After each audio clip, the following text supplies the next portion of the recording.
ایک حدیث بھی سن لو، جب حکمران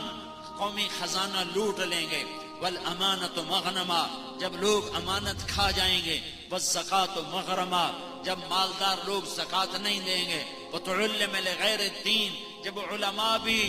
دین کے ذریعے سے دنیا کمانے لگ جائیں گے، وَأَطَاعَ الرَّجُلُ زَوْجَتَهُ،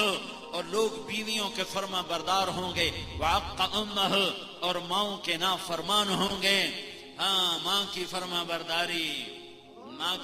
برداری پھر بتاتا ہوں، وَعَقَّ أُمَّهُ وَأَدْنَى صَدِيقَهُ، اور دوست کو قریب کریں گے، وَأَقْصَى أَبَاهُ، اور باپ کو دھکے دیں گے، اور شربت الخمور، اور شراب پی جائے گی، وَلُبِسَ الْحَرِيرُ، اور ریشم پہنا جائے گا، اور وَارْتَفَتِ الْأَصْوَاتُ فِي الْمَسَاجِدِ، اور مسجدوں میں نفرت کی فضا قائم ہو جائے گی، اور فرقہ واریت کی آگ بھڑک اٹھے گی، وَظَهَرَتِ الْقَيْنَاتُ وَالْمَعَازِفُ، ناچنے والیاں گانے والیاں عام ہو جائیں گی،